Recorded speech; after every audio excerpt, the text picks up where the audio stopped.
Fight on, men and women of blue and white, fight on with all your very might. Horseheads high is our battle cry. Fight, horseheads, fight. Keep up the courage to keep goals in sight. Fight, horseheads, fight. For a horizon that is bright. Keep fighting, all the white and blue. Shall ever walk a path that's straight and true. Raise your head up to the sky for Horseheads high. With a final score of 17-14 in overtime, the Horseheads Blue Raiders derailed the Elmira Express, and it was very emotional, I'm not going to lie. Anyway, one moment, please.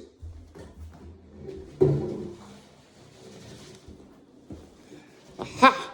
So, hello! Before I begin, let me talk about my low, my high, my act of kindness. And full disclosure, my low, my high, my act of kindness will mostly involve the entirety of the game, because the low came from easily some crazy bad things that happened in yesterday's game, and my high came from some very awesome things that happened in yesterday's game. And the fact that I was with my dad too, that was really nice. And my act of kindness was I did some stuff for my grandma before the game yesterday. But enough about that. Good morning. Happy Saturday, everybody. Yes, Horseheads is now 2-0 to start off the season. They are on a roll right now. And for sure, I absolutely have to give credit where credit is due. Because I'm not going to lie. If anyone in the Horseheads area that was rooting for Horseheads saw the game last night and was having a heart attack, raise your hand. Because there were times it got very hairy. I mean, Horseheads and Elmira have always had a pretty decent rivalry, with Elmira, up until recently, of course, having the advantage. Although I will say, last spring, when Horseheads beat Elmira, it was the first time that Horseheads had beaten Elmira since Elmira Free Academy and Elmira Southside became one school. However, I can make a very solemn case that this is probably the biggest win of this coach's tenure as head coach in its entirety. And all the years he's been head coach, which should be about, I want to say 4 or 5 maybe. I know it's at least 3. So regardless, he did a phenomenal job coaching. Although I will admit, there were some things that definitely needed fine-tuning. For example, one of the reasons why it even got to overtime at all was because we tried to punt it, and the punter had fumbled, and it got right at the 2-yard line. Basically, we gave Elmira prime real estate. And that's how they didn't kick a field goal. They went for a 2-point conversion, which literally at the end of the half, it was 8-0. I'm beginning to think that Horseheads just may be a slow starting team, because they rallied back to win, but it just gets a little frustrating that it has to come to that. I mean, by all accounts, technically, it's come to that twice so far. I mean, definitely more so in this game than last week, but still. Not to mention, okay, so I need someone out there to fill me in on something, because this happened in the beginning of the game, right? So Elmira had the ball first. They fumbled, and we recovered. We're basically on their 47-yard line, I think it was. And we get a 10-yard penalty. I forget what it was for. So, okay, now it's 1st and 20, right? So there's another penalty. I think it was unsportsmanlike conduct, because literally number 20 had a huge run, a big run. He recovered the yards that we lost on that penalty, right? But apparently I think it was unsportsmanlike conduct, so it was a 15-yard penalty. But somehow, and I kid you not, it wound up being 1st and 40. Because apparently 10 plus 15 equals 40. Someone was definitely off their A game when it comes to math, because that's just plain ridiculous. I can't even.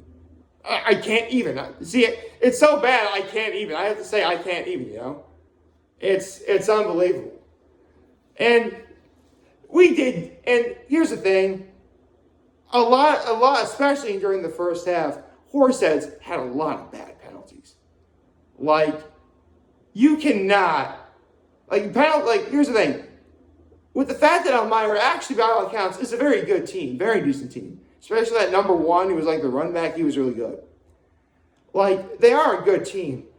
But when you have a big play here and there from the opposing team, combined with the fact that you not only have a roaring crowd behind them, because seriously, the Elmira Express had a good crowd by their side. Not as big as the Horseheads Blue Raiders, mind you, but it was still very good.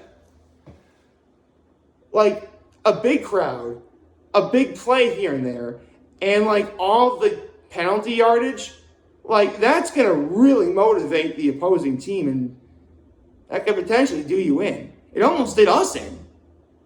That's how bad it was. But, by the end, we rallied around. We had some fantastic drives. Seriously, even in the first half, in the first half, we really weren't playing bad. Not at all. This, by all accounts, is very serviceable. This is very serviceable football playing.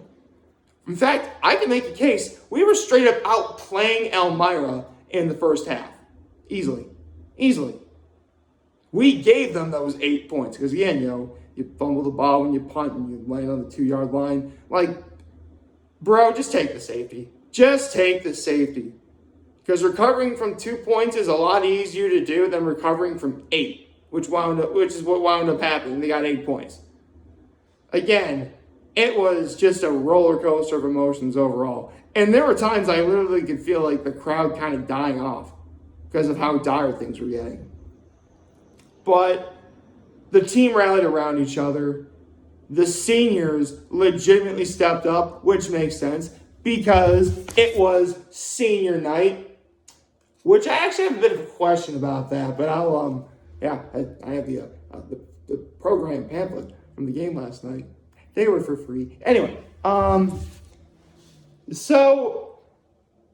was I? Right. The seniors stepped up, which is why, seriously, every senior stepped up. They only have 8 or 9 seniors or whatever on the team playing both sides, and they all stepped up big time. Which is why the Blue Hammer Award goes to all the seniors. They deserved it. Specifically, and luckily on the back of this pamphlet, it has the names and numbers of all the seniors, but I will be doing the numbers because, as we all know, I never name names, so as not to embarrass or offend anyone. Numbers: 45, 21, 14, 65, 11, 81, 12, 34, and number 33. Literally a week ago, I say, number 33, I expect you to win more than one of these. And he does. Technically, this is his second one in a row. Very nice. Listen, this was a group team effort. They earned that win. Winning 17-14 in overtime. It doesn't get any scarier than overtime, folks. Let me tell you what. And when you get to overtime, it comes down to who wants it more. And in the end, with the fans, the rowdy Raiders, the parents, the fact it was senior game, everyone rallying around Horsehead's side, you better believe they wanted it more. And the W took care of itself. I was quoting an old coach I had playing football at Horsehead. So, to the seniors, this Blue Hammer Award goes to each and every one of you. You deserve it. No questions asked. And I'm not going to lie, giving out next week's Blue Hammer Award is going to be hard because I'm not really going to be able to make that game. I say this because next week is the first real well, by all accounts, every game is a real test. But this is a legitimately big one because next week will be Horseheads game away. They're actually going to Maine-Endwell, which, okay, full story about Maine-Endwell. There was like a time like 10 years ago where Maine-Endwell won like 3 state championships. Now, I don't think Maine-Endwell is that good anymore, but it goes to show that Maine-Endwell is a potential force to contend with. But I think if what happened last night is any indication, that team is legitimately ready to rally around each other and fight for one another. And which is something I definitely noticed in last night's game, for sure. I really don't know what else to say other than next week is going to be different. You're going to be away, but don't let that stop you because you're still underneath the lights. You're still going to have fans cheering you on. And if nothing else, you can rally around each other for support. Because that's what good teams do. Although, in preparation for next week's game, I should probably tell you guys now, in the words of a certain teacher that probably some of you Horseheads alumni watching this have had, or some Horseheads students now who are potentially watching, or have as a teacher right now, make good choices throughout the week.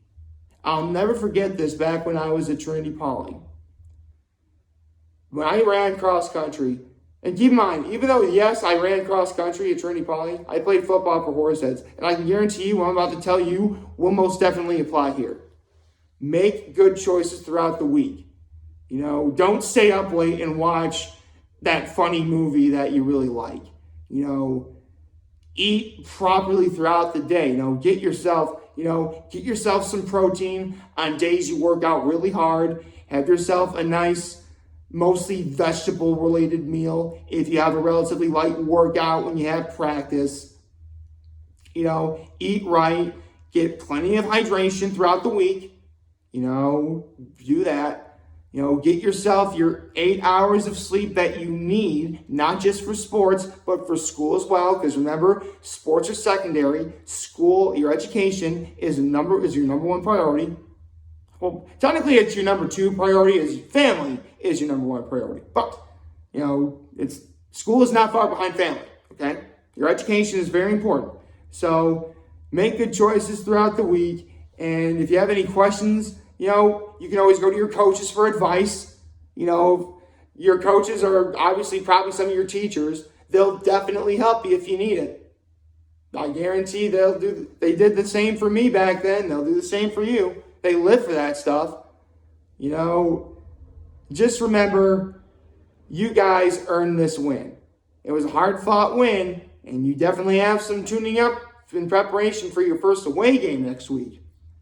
But if what happened last night is any indication, you're going to do well.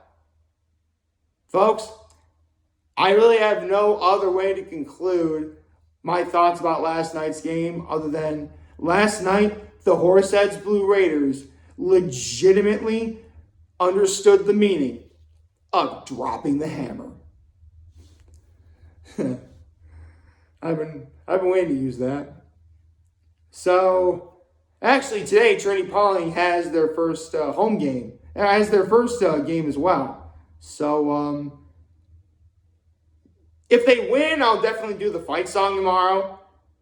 If not, I win. But I won't be giving out a Blue Hammer Award because Trinity Pauling already does that. Basically, I'm following Trinity Pauling's tradition of giving a Horseheads Blue Raider the Blue Hammer Award. Obviously, originally, when I was at Trinity Pauling, was the Blue Hammer Award. Now it's just called the Hammer Award. Although, funny enough, the hammer at Trinity Pauling is still blue. A different shade of blue, but still blue nonetheless. But I'm getting sidetracked.